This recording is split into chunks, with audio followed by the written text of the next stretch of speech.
Canal 28, televisión a tu medida.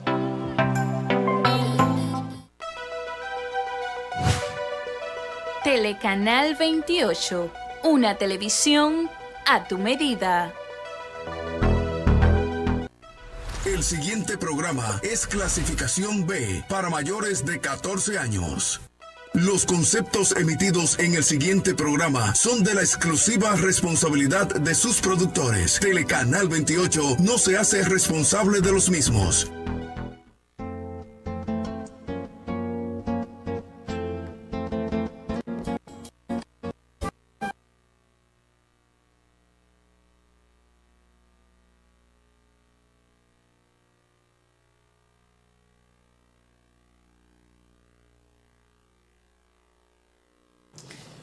Saludos país, saludos América Latina, saludos a todos los hermanos del Caribe. Aquí iniciamos su espacio Voz para el Cambio, esta ventana de compromiso con la patria, compromiso con una humanidad mejor que es posible, un compromiso con la verdad, con los mejores valores de la humanidad, comprometido nosotros con la defensa del medio ambiente, la defensa del planeta, porque no es posible concebir la vida de los seres humanos al margen del planeta. En él habitamos, pero de él dependemos. Si no hay un medio ambiente sano, sostenible, no es posible tener continuidad como especie en este mundo de Dios. Y en esa dirección apuntan nuestros compromisos, apuntan nuestros enfoques, nuestros valores, nuestros principios y por sobre todas las cosas, nuestro compromiso. Hoy, en su espacio Voz para el Cambio, tenemos un invitado muy especial. Tenemos de invitado a Richard Morales de Panamá, un joven académico, politólogo, un activo político de Panamá, una imagen muy potable, muy positiva, una persona que por su discurso, su preparación, los valores intrínsecos a su persona, encarna principios de humanidad. Y es una persona que refleja ese humanismo, que refleja esa bondad y hace parte de una nueva generación política en Panamá y es parte importante del necesario relevo político en nuestra América, en nuestro continente. Así es que, Juan Francisco de la Rosa, saludos, ¿qué tal? Muy bien, muy bien. Alfonso, y gracias por esta nueva oportunidad, Voz para el Cambio. Cada día sigue siendo internacional, no solamente local. Muchas gracias, hermano. Usted es responsable de esto porque usted es el jefe de este espacio. Yo siempre me dicen que ¿qué pasó, control? Ah, bueno, pensé que era algo aquí con nosotros, porque aquí el control me levanta la mano, entonces yo me pongo, ¿verdad? Es como el agente de tránsito que cuando le hace a uno hay que pararse.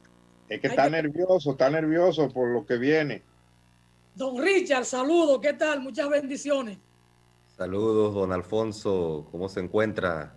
Muy bien, aquí compartiendo con Juan Francisco de la Rosa, el jefe de este espacio, que yo tengo que ser muy diplomático cuando lo trato y cuando lo tengo presente. Cuando él no está, yo hago aquí lo que más o menos me da la gana, pero si él está, yo soy muy cuidadoso. Richard, para nosotros es un honor tenerte. No, para mí un gusto poder compartir contigo, ser invitado a este espacio internacional y poder, y que podamos conversar sobre, bueno, temas controversiales, polémicos como son estos, ¿no? Mira, yo agradezco mucho a Gilma Camargo la oportunidad que me brindó de hacer contacto contigo, de conocerte y finalmente tenerte en el espacio. Richard, por aquí uno no tiene muchas informaciones sobre lo que ocurre en Centroamérica, lo que pasa en Panamá, lo que pasa en Colombia, y eso uno tiene que estar en esa búsqueda con ustedes para conversar con ustedes, pero de cara a la República Dominicana para que nuestro pueblo conozca por dónde transitan los pueblos hermanos de nuestra América Latina y del Caribe. Uno aquí se pregunta, hubo un momento en que Panamá se presentó como un boom y mucha gente nuestra corrió para Panamá. Asumo que no solo de República Dominicana, sino de mucha parte de Centroamérica, del Caribe y de todo el continente. Y quién sabe si algunos de otras latitudes también vinieron corriendo hacia Panamá, porque hubo un momento en que Panamá presentó ese boom, como ese desarrollo económico, esas posibilidades, mucho empleo, bien remunerado. Fue lo que le pareció a la gente. O quizá era tránsito para partir a otro rumbo. Uno no sabe mucho de estas cosas. Pero uno se pregunta, Panamá, que fue una provincia de Colombia en un momento, hoy que los panameños celebran como día muy especial, ¿qué celebran? Una separación, una independencia, la constitución o el inicio de la constitución de un país, de una nación como tal, de un pueblo distinto a lo que fue aquella provincia. 4 de noviembre, ¿qué marca para ustedes? Esta serie de fechas de ese proceso que inicia el 3 de noviembre, y uno pudiera decir que se consolida el 5 de noviembre, de separación de Panamá de Colombia, y así es como oficialmente se le conoce en Panamá, la separación, aunque el acta firmada en Panamá en esa fecha indica independencia. Así que uno pudiera pensar incluso que es una segunda acta de independencia, la primera siendo, claro, de España. En el caso panameño eso fue en 1821, y Panamá en el mismo momento que se separa o que se independiza de España, declara su adhesión al proyecto colombiano de Simón Bolívar. Pero en 1903 se da esta separación o independencia de Colombia, bajo una serie de circunstancias que no tienden a ser discutidas dentro de Panamá. Es decir, en Panamá manejamos el 1903, en la historia oficial, una especie de leyenda dorada. Esa leyenda dorada indica que hay unos próceres y que estos próceres gestan con enorme astucia un proceso separatista debido al descontento que existía con el trato colombiano hacia Panamá y con la intención de lograr la construcción del canal. Eso es, digamos, la historia que nos relatan en la escuela a los panameños, y es una historia ficticia en gran parte, ¿no? Y es una historia ficticia porque lo que sucede en 1903 es que Panamá rompe con Colombia, pero para convertirse en un protectorado estadounidense. Con la intención de que se logre construir un canal a través de Panamá que respondía a los intereses geopolíticos de un Estados Unidos que se veía ya como un imperio ascendente. Y dentro de esa trama hay otros elementos que lo enturbian todavía más, que tiene que ver con negocios entre inversionistas en la bolsa de valores estadounidense, con los franceses dueños de la anterior concesión del canal, e incluso corrupción entre políticos estadounidenses y miembros de la élite panameña. Así que el episodio es muy distinto, ¿no? Si uno lo ve en los detalles, pero digamos, el elemento reivindicativo de los panameños sería que desde ese momento y antes incluso hay panameños que no dejaron de luchar por la soberanía del país, por el pleno control del territorio, cosa que se logra ya finalmente en 1999. Juan Francisco. Bueno, Richard, muchas gracias por aceptar esta invitación de Voz para el Cambio. Yo me siento muy satisfecho cuando converso con jóvenes, y Richard se ve que es un hombre joven, y siempre recuerdo una afirmación de José Ingeniero de que el joven es levadura moral de los pueblos, y ver cómo él expresa sus ideas con tanta facilidad, eso a uno le dice que hay esperanza, que el mundo en manos de los jóvenes pueden mejorar. Nos gustaría que nos haga entonces una radiografía de Panamá hoy. ¿Qué se vive allá hoy? Muchas gracias, Natanael. Y claro, y para poder hablarles un poco de Panamá, habría que digamos, expresar cómo está organizado el país o incluso qué papel cumple Panamá dentro del mundo, ¿no? Y Panamá es un país que se ha organizado alrededor de los servicios que presta al capital en el mercado mundial. El principal servicio de eso, sin lugar a dudas, tiene que ver con el transporte y su sistema logístico, que data desde la construcción del canal, el inicio de esa construcción, tras esa separación de Panamá de Colombia, pero incluso antes de la construcción del canal en 1904, podemos hablar del ferrocarril interoceánico, que ya se había terminado de construir a mediados del siglo XIX y que era una concesión que efectivamente tenía también una compañía estadounidense. Ya Estados Unidos desde mediados del siglo XIX ejercía poder sobre el territorio panameño. Colombia en su momento le cedió la seguridad sobre ese territorio a Estados Unidos, ¿no? Así que ese vínculo con Estados Unidos se vincula mucho antes de ese momento de la separación. Y si nos remontamos muy atrás en el tiempo, con los caminos real y de cruces, Panamá ya cumplía una función de tránsito dentro del Imperio Español, principalmente como centro de transbordo de las riquezas que eran extraídas de Sudamérica, de vuelta a Europa, y también como centro de tráfico de esclavos en el continente. Pero hoy Panamá cumple, además de ese papel de logístico, tiene también una plataforma de servicios. Esa plataforma de servicios se fue consolidando a lo largo de los años, sobre todo en la medida que, dado el control que tenía Estados Unidos sobre el canal, entre panameños y empresarios estadounidenses encontraron otras formas de hacer dinero a punta de la posición geográfica. Estos son hechos que tienden a ser vinculados o asociados con Panamá hoy en día, como los servicios legales, las empresas de sociedad, las empresas de papel o las sociedades anónimas hechas infamosas con el caso de los papeles de Panamá, el abanderamiento de buques. Panamá es el principal país en el mundo en abanderamiento de buques, y donde entra, digamos, la joya de la corona actual, para bien, pero también mucho para mal, que es el centro bancario internacional, que se implanta en los 70 en Panamá.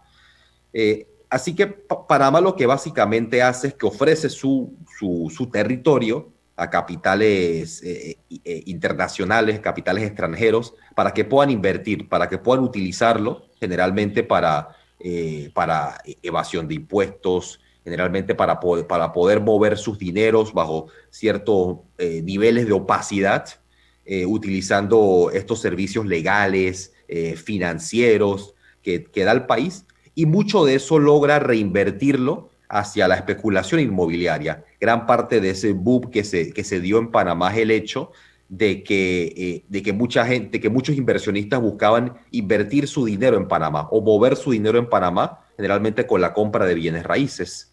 Y eso también tiene que ver con otro hecho. Panamá tiene y utiliza el dólar. La moneda oficial en Panamá es el dólar. No tenemos una moneda propia, tenemos una moneda básicamente ficticia que tiene paridad con el dólar. Y eso significa que también es un país que es invaluable para los inversionistas, porque en vez de moverlo a un país latinoamericano donde su moneda pudiera devaluarse de un momento a otro, prefieren hacerlo con Panamá, porque les da la seguridad o la certeza de que no van a perder valor esas inversiones mientras no haya una decadencia estadounidense, ¿no? Ahora, esto nos da, si lo configuramos hacia un país muy desigual, tienes un área metropolitana muy próspera. Perdón, Richard, ¿y eso no lo hace a ustedes ser un país muy dependiente, si hasta la moneda es extranjera? Sí, efectivamente, nos hace ser un país muy dependiente. No tenemos política monetaria, no tenemos esa herramienta con la que cuentan la gran mayoría de los países. Y eso implica de que Estados Unidos mantiene la posibilidad de ejercer mucho control sobre el país. Más allá de que ya no está directamente dentro de Panamá, hay que destacar eso, que desde 1999, a partir de los tratados que se firmaron en el 77, Panamá logró que Estados Unidos se retirara del territorio. Estados Unidos controlaba una franja de tierra alrededor del Canal de Panamá, donde tenía además bases militares. Ahí se encontraba el Comando Sur estadounidense, ahí se encontraba la Escuela de las Américas, donde se entrenaban a los militares, pero con esos tratados se logra que Estados Unidos se retire dentro del territorio. Eso tiene hay toda una serie de elementos alrededor de eso, pero ya no se encuentra directamente en Panamá, sino en forma parecida al resto de los países latinoamericanos. Pero quedó muy claro que a pesar de esos hechos, Estados Unidos sigue teniendo un nivel de injerencia importante dentro de Panamá, económica, diplomática, también política, de forma más informal uno pudiera pensar, e incluso en el 88, en la antesala de la invasión que se da a Panamá en el 89, que también es otro hecho alrededor del cual hay muchos elementos, donde Estados Unidos reafirma su control sobre Panamá para asegurarse una transición en cuanto a la recuperación panameña del canal, una transición que sea favorable o que sea sí, favorable a Estados Unidos. Estados Unidos impone un bloqueo económico a Panamá, pero ese bloqueo es mucho más férreo en el caso panameño en la medida que usamos su moneda. Así que básicamente hicieron colapsar la economía en muy poco tiempo.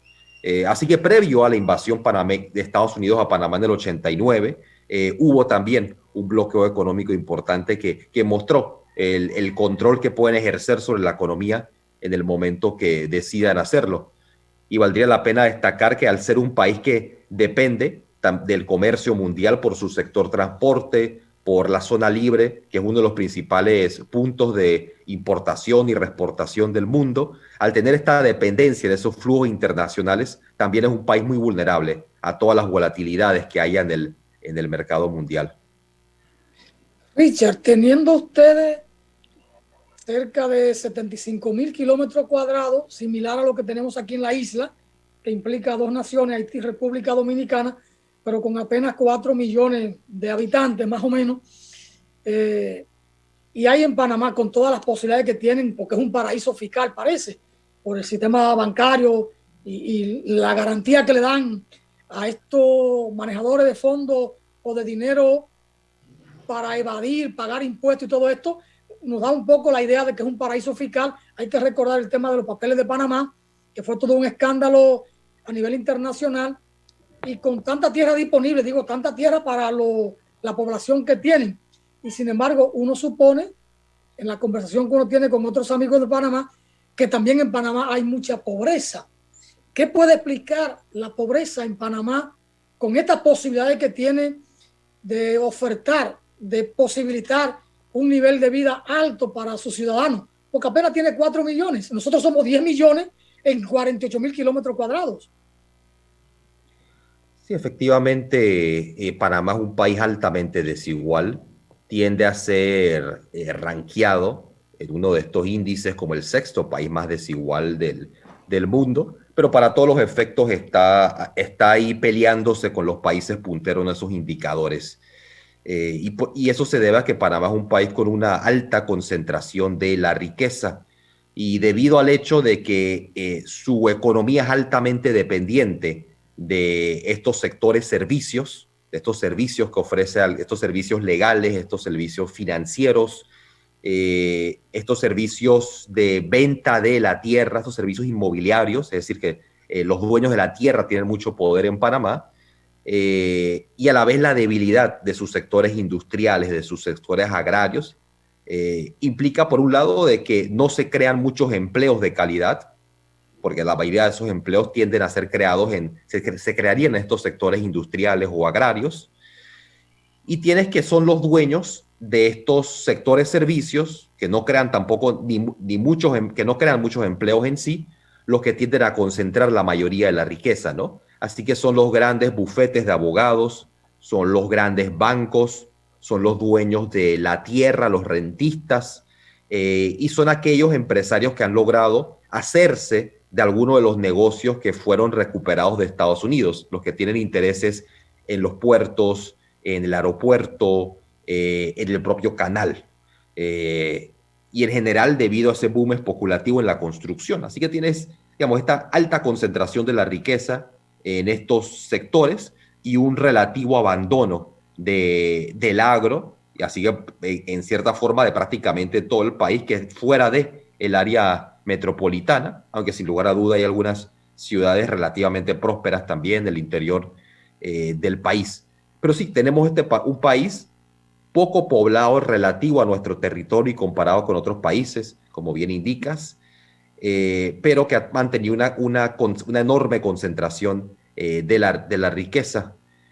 La forma como ha tratado de paliar eso ha sido básicamente a través de un Estado altamente clientelar, donde se intenta utilizar el clientelismo para compensar por la exclusión, por el abandono en el que está gran parte de la población. Pero la explicación, digamos, de ese elevado nivel de desigualdad, no tanto de la desigualdad en sí, porque este es un fenómeno bastante generalizado en todos los países capitalistas y en América Latina en particular, pero el panameño tiene que ver con su estructura económica, esta elevada dependencia, el crecimiento del país en unos sectores que no crean mucho empleo y donde las riquezas terminan altamente concentradas en sus dueños. También habría que destacar un elemento adicional a lo que mencionaste sobre ser paraíso fiscal. Y hay una diferencia entre Panamá y otros países que son considerados paraísos fiscales, que en Panamá los beneficios se extienden también a los nacionales. Porque muchas veces cuando se intenta decir que no somos un paraíso fiscal, decimos, bueno, es que los países que lo son, esos son beneficios para extranjeros. En Panamá son beneficios también para nacionales. Es decir, que la propia élite panameña se aprovecha de estos servicios para ellos mismos evadir el pago de impuestos, por ejemplo, en el propio país. Panamá tiene la segunda presión fiscal más baja de América Latina. En un año, por tomar un ejemplo, de un año en 2015, solamente se pagó un 74,5% de los impuestos sobre la renta esperadas para las empresas. Es decir, prácticamente no están pagando sus impuestos. O por lo menos los grandes capitales nacionales y transnacionales. Una teoría muy fuerte en Panamá es que esto se está compensando con las rentas, con las anualidades que paga el Canal de Panamá. Es decir, que en la medida de que el Canal de Panamá le reporta al país ingresos importantes, eso lo utiliza la élite para evitar pagar impuestos y que el cargo no sea tan pesado sobre el Estado en cuanto a endeudamiento. Juan Francisco. La mayor fuente de vida en Panamá es el canal, parece. Sí, yo diría efectivamente que es el canal. Ahora, y aquí, porque hay momentos, por ejemplo, donde pudiera parecer que el peso del canal, si uno lo ve en números, no es tanto como parece, ¿no? El canal le reporta al país aproximadamente 1.700 millones al año en cuanto a ingresos, así que no es exactamente petróleo, digamos, ¿no? Pero es importante tomar en cuenta y esos 1.700 millones dentro de un presupuesto que supera los 20.000 millones y un PIB que ya está por encima de los 65.000 millones al año, ¿no? Pero hay que tomar en cuenta el papel que tiene el canal en el país. Alrededor del canal en sí, es decir, del mismo servicio de transporte de buques de un océano al otro, está todo un sistema logístico, está probablemente el sistema de puertos más importante que hay en América Latina, debido precisamente al canal, y alrededor de eso también está ese sistema logístico, también se puede articular con el transporte aéreo.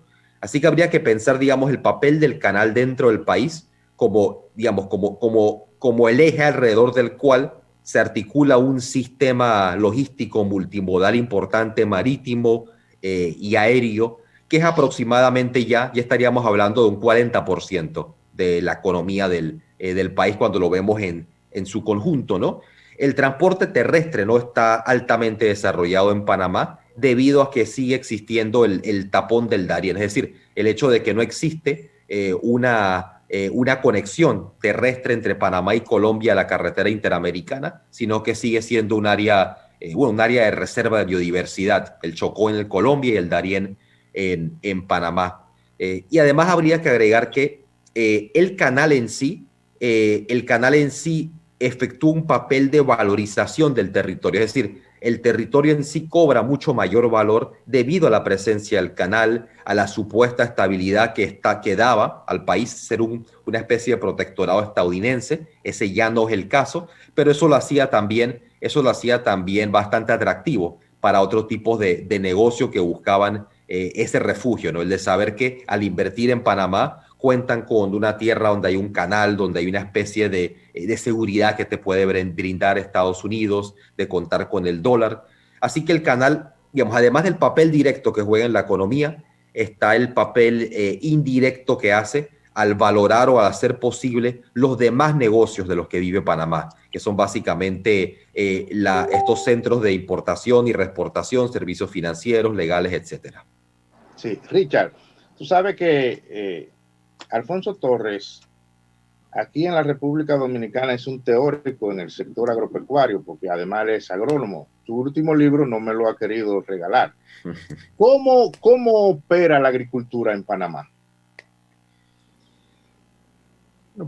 Panamá tiene una agricultura bastante atrofiada. Históricamente ha sido un país dominado por comerciantes y terratenientes, desde época de la corona incluso de la corona del Imperio Español.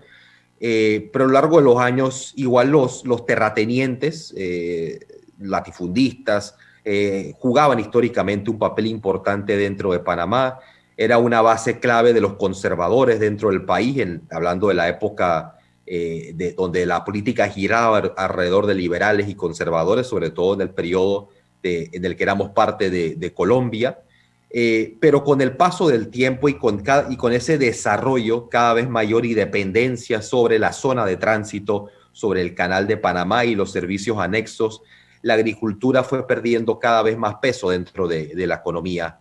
Incluso muchos de los desafíos políticos importantes a la élite predominante en Panamá, que nuevamente esa élite comercial, rentista, vinieron de sectores organizados alrededor del agro, ¿no? Es decir, de figuras que estaban vinculados a intereses en la agricultura panameña. Pero ya entrado el siglo XXI, la decadencia de la agricultura en Panamá ha sido casi absoluta, hasta decir que ya representa mucho menos del 5% del PIB en Panamá, aunque sigue siendo una fuente importante de empleo, pero al ser un sector tan pequeño, poco productivo en general, es decir, que incorpora poca tecnología, gran parte de ese empleo es muy mal pagado, es empleo precario, temporal, y también es donde se emplea gran parte de los pueblos indígenas panameños. Panamá tiene una población indígena de aproximadamente un 15%, que trabaja de manera informal y irregular también en el agro. Y valdría la pena destacar que cuando hablamos de la pobreza en Panamá, la pobreza es particularmente aguda en los pueblos indígenas panameños. La mayoría se encuentra en condición de pobreza extrema. Pero Panamá produce, algunos productos que son parte de la canasta básica nacional, el arroz, gran parte de tubérculos. Hay un mercado importante de ganado. Nuevamente, históricamente ha sido así. Incluso Pedrarias, que es el fundador de la ciudad de Panamá, durante la conquista, fue el primero en traer ganado al país. Y también exportamos algunos productos, ¿no? Exportamos banano. Panamá formó parte, digamos, de estos países que estaban bajo la influencia de la United Fruit Company en su momento. Incluso tuvo un conflicto con Costa Rica que terminó siendo arbitrado, mediado por la United Fruit Company y su intervención. Y exportamos algunos otros productos como melones, por ejemplo. Pero ha habido un debilitamiento y un abandono. Y gran parte tiene que ver también con cómo se ha formado el país. Al haber este peso en los servicios, implica que los comerciantes tienen mucho poder en Panamá. Y cada vez más los comerciantes se vuelven también en importadores. Y les sale mucho más rentables a ellos importar alimentos que tratar de producirlos aquí. Y otro elemento secundario del impacto, digamos, del modelo económico panameño, que al basarse también en la valorización de la tierra, es decir, especulación con la tierra, sea para la especulación, para quienes buscan hacer inversiones, etcétera, implica que se ha encarecido mucho la tierra. Y eso hace muy difícil para los propios agricultores comprar o rentar tierra para producir, porque les sale muy poco rentable. Otro factor también al que habría que agregar es el uso del dólar. El uso del dólar es una moneda fuerte. Y eso implicaría que para nuestras exportaciones sean competitivas, tuvieran que incorporar mucho más mucho más valor, mucha más tecnología, comparado con países vecinos que tienen monedas más débiles. Esos son varios factores que contribuyen, digamos, a la decadencia que ha tenido el agro en Panamá. Bueno, Alfonso, tiene la pelota en su cancha, Alfonso. Sí, el tema agrario es importante, lo tengo en carpeta y hay muchas cosas que habría que analizar. Pero es tiempo de ir a una pausa. Juan Francisco de la Rosa, muchas gracias por estar con nosotros. No lo estoy despidiendo, pero es la costumbre que usted a las 8 lo retiramos de acá. Una cuestión de edad, ¿verdad? Richard, con su permiso, vamos a una pausa y retornamos con José Ismael Román, nuestro experto en política internacional, que se incorpora a la conversación con el invitado del día, Richard Morales, desde Panamá. Vamos a la pausa, señor director. Gracias, Juan Francisco. Gracias, Richard. Hasta luego, Juan Francisco. Un gusto. Adiós.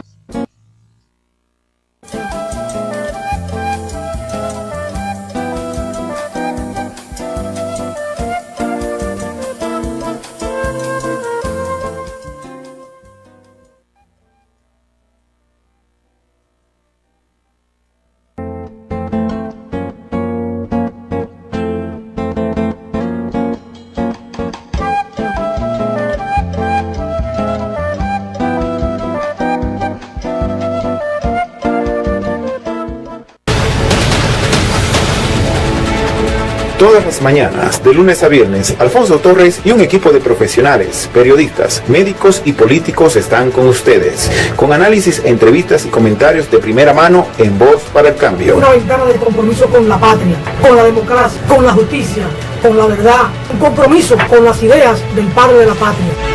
No te lo pierdas, de 7:30 a 9 de la mañana, Voz para el Cambio por Telecanal 28.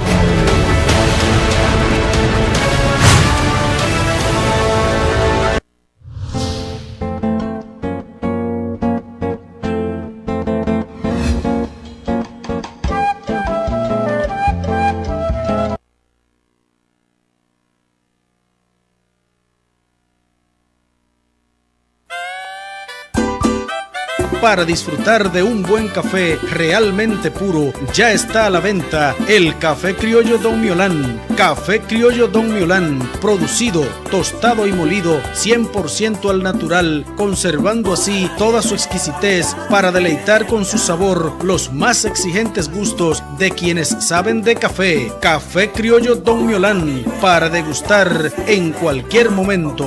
Búsquelo en sus presentaciones de 1 libra, media libra, 400 gramos, 200 gramos y en su cómodo sobrecito de 0.5 onzas por tan solo 10 pesitos. Café Criollo Don Miolán.